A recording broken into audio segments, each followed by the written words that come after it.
नमस्कार, मैं हूं विवेक मिश्र। आप देख रहे हैं पीटीसी लाइव संवाद। उत्तर प्रदेश के बस्ती जिले के वाल्टरगंज थाना क्षेत्र के दौरहारा में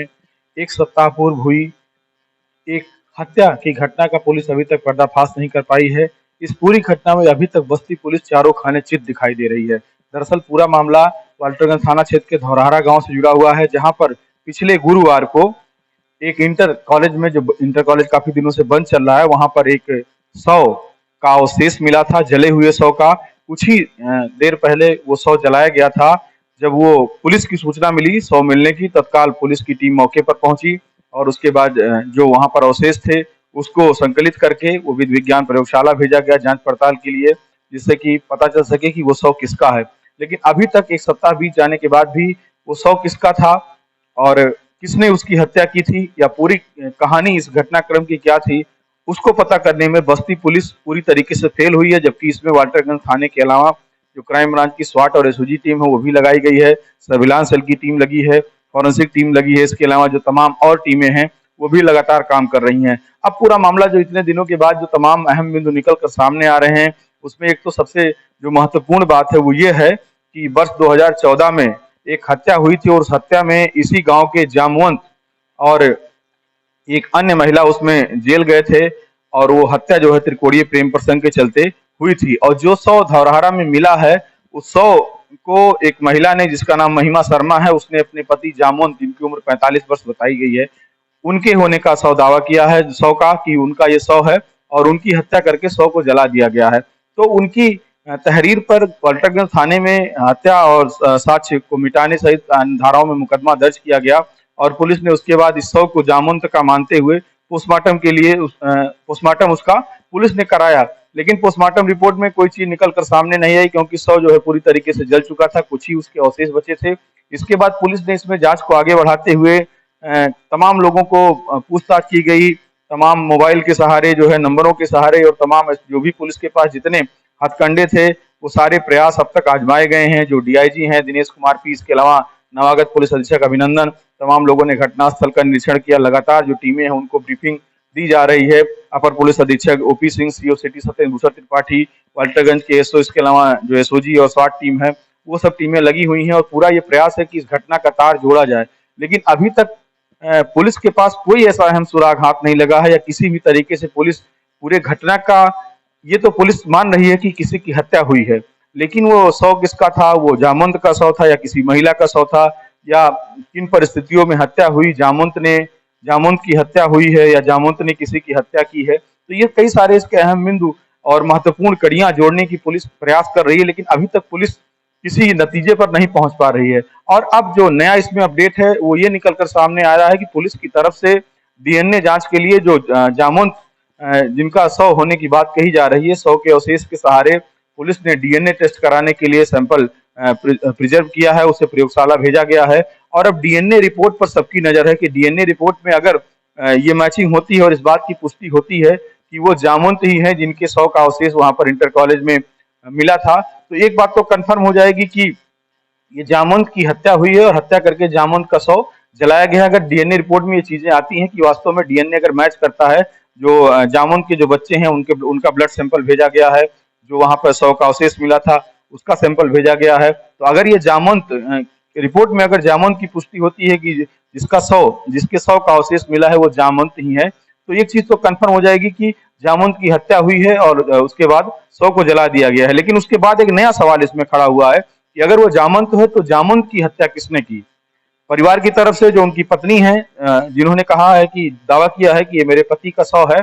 उनकी तरफ से अभी तक किसी तरीके की किसी रंजिश की कोई बात सामने निकल कर नहीं आई है, किसी विवाद की कोई बात निकल कर सामने नहीं आई है, कहीं पर किसी लेन देन की कोई बात निकल कर सामने नहीं आई है। क्योंकि पुलिस जब कोई इस तरीके की घटना होती है तो सबसे पहले जर जमीन जोरू तीन बिंदुओं पर पुलिस की पहले नजर जाती है और शुरुआती जांच में पुलिस, अगर कारण स्पष्ट नहीं है, तात्कालिक तौर पर कोई ऐसी घटना नहीं है जो जिसकी प्रमाणिकता साबित हो या तुरंत जिसके साक्ष्य मिल जाए कि हाँ इस तरीके से घटना को अंजाम दिया गया है, अगर कोई ब्लाइंड मर्डर इस तरीके से है जिसमें सामने कोई साक्ष्य प्रमाण नहीं है, तो उसमें पुलिस तीन ही बिंदुओं पर सबसे पहले वो ये तो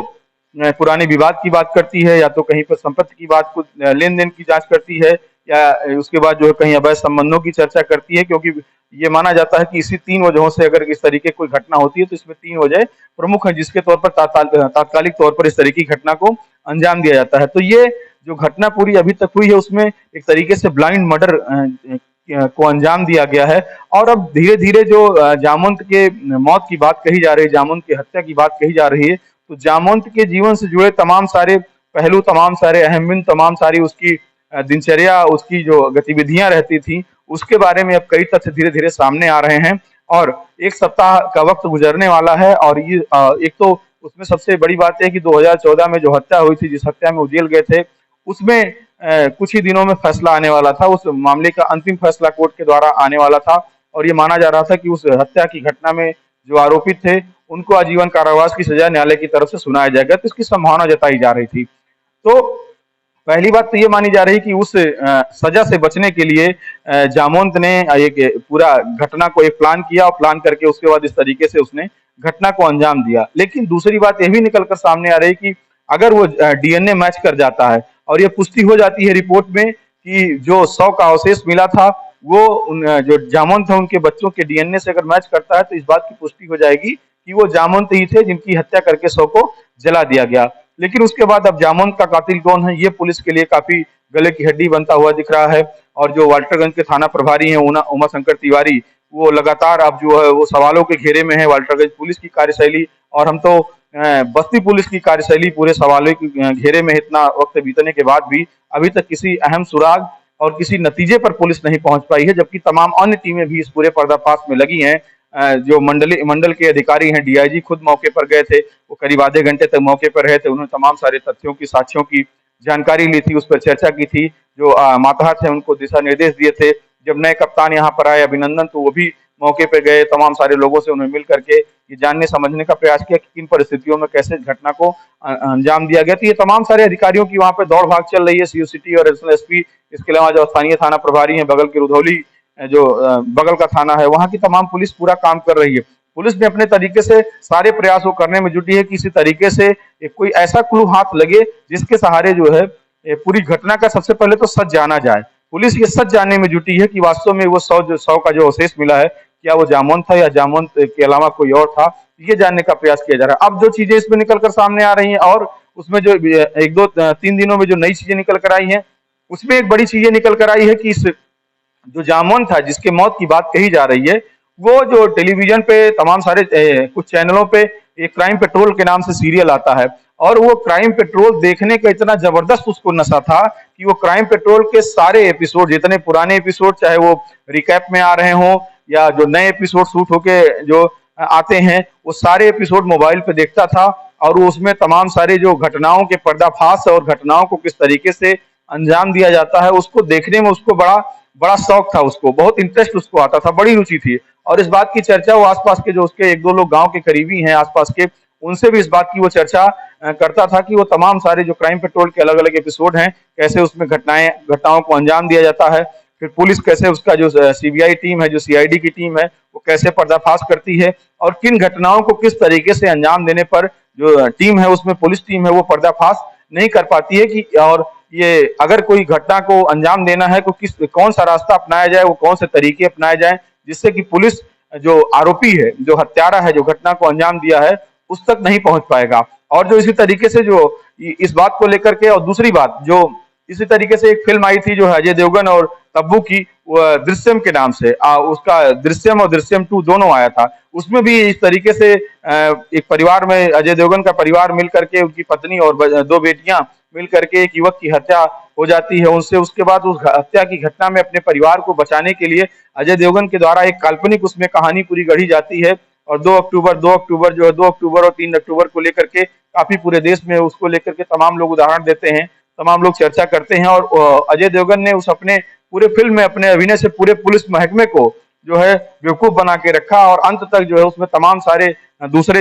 जो पार्ट आया दृश्यम का, उसमें भी पुलिस अंत में अभी दूसरे पार्ट तक जो है साबित नहीं कर पाई कि जो है जो उसमें जो हत्या हुई थी वो अजय देवगन के परिवार के लोगों ने ही किया था। तो इस तरीके से जो चीजें अब छन कर सामने आ रही हैं, तो वो क्राइम पेट्रोल और इस तरीके की जो जासूसी फिल्में थी, जो सस्पेंस वाली फिल्में थी, जिसमें इस तरीके की घटनाओं को अंजाम दिया जाता था, उसको देखने का शौकीन था। और इन्हीं सब बिंदुओं पर भी पुलिस तमाम सारे अहम क्लू तलाशने का प्रयास कर रही है। सीडीआर के सहारे, मोबाइल सीडीआर के बहाने जो है या उसपे डिटेल के आधार पे पुलिस कुछ लोगों को चिन्हित करके उनसे पूछताछ भी हुई। घटनास्थल के पास एक एटीएम कार्ड मिला था। एटीएम कार्ड की जो ओनर थी, उस महिला को बुलाया गया थाने पर, उनसे जानकारी ली गई। तो उन्होंने बताया कि वो एटीएम उनका बेटा चलाता था, जो प्रतियोगी परीक्षा की तैयारी बाहर कर रहा है, और उसी से वो गुम हुआ था, और उसकी बकायदा उन्होंने पुलिस में रिपोर्ट भी दर्ज कराई थी। तो उसमें पुलिस को कुछ हाथ नहीं लगा। तमाम और लोगों से पूछताछ चल रही है, कुछ लोगों से विशेष पूछताछ पुलिस अपने तरीके से कर रही है। लेकिन जो पुलिस की पूरी कवायद है, और इसमें अधिकारियों की भी जो है डायरेक्शन में सारी चीजें हर हर दिन जो है सुबह शाम इसमें पूरा अपडेट आला अधिकारी ले रहे हैं। तो इस पूरी कवायद और पूरी सामूहिक जो मेहनत है, वो अभी तक किसी नतीजे पर पहुंचती हुई नहीं दिख रही है। अब इसमें सबसे बड़ा रोल है वो फॉरेंसिक टीम का निकल कर आ रहा है, कि जो वहां पर साक्ष्य संकलित हुए हैं, जो साक्ष्य वहां पर जुटाए गए हैं, उसकी रिपोर्ट में क्या कुछ अहम चीजें निकल कर आती है। और सबसे महत्वपूर्ण बात, जो बार बार मैं बता रहा हूं आप सभी को, कि डीएनए, अगर डीएनए रिपोर्ट मैच करती है जामुन के जो उनके जो बेटे हैं, जो बेटियां हैं, जिनका ब्लड सैंपल लिया गया मैच कराने के लिए, अगर डीएनए रिपोर्ट मैच करती है, तो एक चीज तो क्लियर होगी कि हाँ, ये हत्या जो है जामवंत की हुई है। लेकिन अब सबसे बड़ा फिर वही सवाल होगा कि जामवंत की हत्या किसने की और क्यों की, और वो कौन है जिसने इस तरीके से पूरी घटना को प्लान किया। क्योंकि जिस तरीके से परिवार के लोगों ने बताया कि हर दिन वो इंटर कॉलेज पे जाता था, क्योंकि वहां पे आलू की उसने खेती की थी, और तमाम दूसरे फसल जो है वो अलग अलग कमरों में उसकी खेती की गई थी। और उन्हीं में से एक कमरा ऐसा था जिसमें 3 जगहों पर आग लगाई गई थी एक साथ। अब आप सोचिए किस तरीके से, अगर घटना को पहले से प्लान करके ये अंजाम नहीं दिया गया, तो इतनी तैयारी और इतनी जो है सतर्कता के साथ, इतने शातिर रवैये के साथ इस तरीके की घटना को अंजाम नहीं दिया जा सकता। एक कमरे में 3 जगहों पर आग लगाई गई। उसके बाद एक जगह पर 100 जला, 2 जगह पर नहीं जला। एक दीवार पर चौक से लिखा गया था कि आज मेरी हत्या हो सकती है इसके घर। ये सब चीजें, और उसके बाद जहां पर आग लगी थी उससे बगल में ही, उसके किनारे ही चप्पल, जामवंत का चप्पल मिला। एक गले में जो चाबी लटकाई जाती है वो चाबी मिली। लेकिन चप्पल और चाबी मिलने के आधार पे ये तय नहीं हो सकता, इस बात की पुष्टि नहीं हो सकती कि वो 100 जामवंत का ही है जो जलाया गया है। तो पुलिस, अब इसमें दूसरी बात और भी है कि पुलिस तमाम सारे चीजों में, तमाम सारे बिंदुओं पर जांच करती है, और किसी को पुलिस अभी इस पूरे मामले में गिरफ्तार भी आधिकारिक रूप से नहीं कर पा रही है। क्योंकि अगर पुलिस ने मान लिया हत्या के मामले में, जामवंत की मौत के मामले में हत्या करके साक्ष्य मिटाने के आरोप में किसी के खिलाफ कार्रवाई करके उसको जेल भेज दिया, और अगर जामवंत कुछ दिनों के बाद जिंदा निकले, तो फिर पुलिस के लिए बड़ी समस्या होगी, और जो भी लोग इस पूरी कार्रवाई में रहेंगे उनका गला नपना तय हो जाएगा। तो पुलिस अब दो राहे पर खड़ी है। पुलिस के लिए बहुत जो है धर्म संकट की स्थिति है, पेशेगत जो धर्म संकट है, और जो तमाम सारी प्रतिष्ठा की बात है, वो ये है कि अगर पुलिस में कोई कार्रवाई आगे बढ़ती है और फिर वो चीजें पलट कर नहीं हो पाती हैं, और जामवंत किसी स्थिति में अगर जिंदा मिल जाते हैं, और जामवंत की हत्या और उनके शव को जलाने के आरोप में किसी को जेल भेज देती है, कोई कार्रवाई होती है हड़बड़ी में आकर के, तो पुलिस के लिए भी ये गले की हड्डी बन जाएगा। तो पुलिस दोनों तरफ से इसमें, एक तो उनको पर्दाफाश करना है जल्द से जल्द, डीएनए रिपोर्ट पर सबकी निगाहें टिकी हैं, कितनी जल्दी रिपोर्ट आ जाए, जिससे कम से कम पहली जो घटना के बाद जो पहली सबसे बड़ी चुनौती पुलिस की है कि शव किसका था जो जलाया गया, वो उससे पुलिस का जो है तनाव का मोह, टेंशन हटे पहले उससे, फिर वो उस कातिल की तलाश करे। और जो पुराने तमाम सारे इनके, जिन लोगों से कोई बात थी, जिन लोगों का नंबर सीडीआर में आया है, जो पहली घटना हुई थी 2014 में जो हत्या, उसके सभी अहम बिंदुओं को पुलिस जो है खंगालने का काम कर रही है। सीडीआर हो गया, लोकेशन हो गया, किन किन लोगों से घटना से पहले उस नंबर पे बात हुई थी। एक बिजली मैकेनिक का नाम आया जिसमें उसके नंबर से बात हुई थी, तो पुलिस ने उससे भी पूछताछ की, तो उसने बताया कि बिजली बनाने के लिए घर पे गया था। वो सारे प्रयास पुलिस, आसपास जो तमाम सारे खेत हैं, कि कहीं पर कोई इस तरीके से कोई क्लू मिल जाए, कहीं पर कोई ऐसा साक्ष्य मिल जाए जिससे कि पुलिस डायरेक्ट इस घटना का पर्दाफाश कर सके, या कम से कम ये सच जान सके कि वास्तव में जो शव मिला है। सबसे बड़ी इसमें समस्या यही है पुलिस की जांच को या पुलिस की कार्रवाई को जो आगे नहीं बढ़ने दे रही है, वो ये है कि अभी तक इस बात की पुष्टि नहीं हो पाई कि जो शव मिला है वो क्या जामवंत का शव है या किसी दूसरे का है। अगर जामवंत की हत्या हुई है तो किसने की है।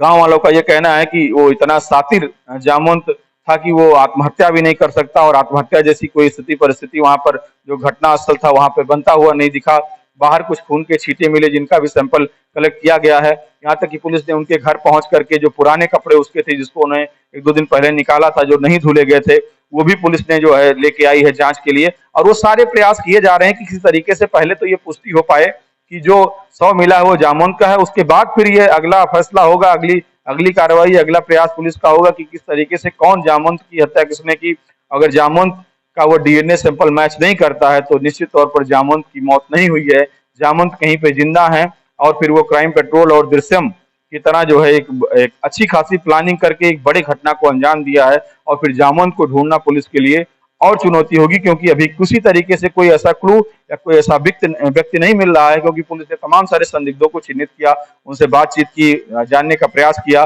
लेकिन अभी तक कहीं कोई ऐसा डायरेक्शन या ऐसा कोई क्लू या कोई ऐसा लिंक नहीं मिल पा रहा है, कड़ियां नहीं जुड़ पा रहे हैं, जिससे कि इस पूरी घटना पे पुलिस 2-4 कदम भी आगे बढ़े। अभी जो प्राथमिक जांच होना था वही हो रहा है। यहाँ तक कि जो कमरे में जो राख मिली थी, उस राख को भी फॉरेंसिक टीम ने खंगालने का काम किया, चालने का काम किया कि कहीं से उसमें कोई ऐसी चीज मिले, क्योंकि जो शरीर के अवशेष मिले हैं,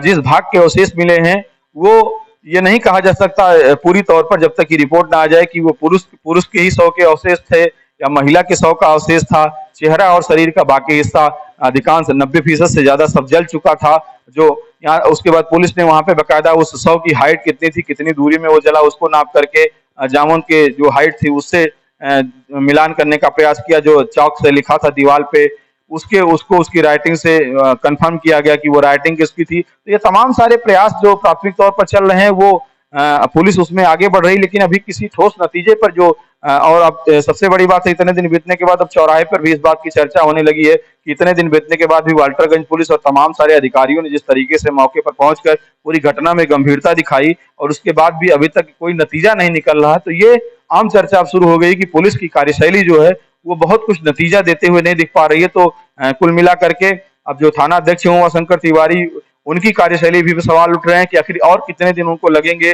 क्या सिर्फ डीएनए रिपोर्ट के सहारे ही इस पूरी घटना का पर्दाफाश होगा? और अगर डीएनए रिपोर्ट में ये चीजें मैच नहीं करती हैं कि वो जामवंत का शव है, अगर मैच करता है तभी पुलिस के लिए चुनौती है कि जामवंत की हत्या किसने की। अगर वो जामवंत का डीएनए रिपोर्ट में मैच नहीं करता है कि वो जामवंत का शव था, तो फिर किसकी हत्या हुई और क्या जामवंत किसी की हत्या करके फरार हो गया? तमाम सारे सवाल हैं जिनका जवाब पुलिस को देना है, उनके परिवार के लोगों को देना है और तमाम लोगों को देना है कि आखिर इस पूरी घटना की इतनी मास्टरमाइंड प्लानिंग किसने की और क्यों की। और अगर वो जामवंत है तो जामवंत की हत्या किसने की, अगर जामवंत नहीं है तो जामवंत ने किसकी हत्या करके जामवंत कहाँ फरार हो गया, और क्या वो सजा से बचने के लिए उसने इतनी मास्टर प्लानिंग की? क्राइम पेट्रोल देख करके, दृश्यम जैसी तमाम सारी मूवी देख करके ये तमाम सारे सवालों के जवाब पुलिस को देना है, और पुलिस कब तक दे पाएगी इसका जवाब, इस सवाल का जवाब किसी के पास नहीं है। बस्ती से पीटीसी लाइव के लिए विवेक कुमार मिश्र।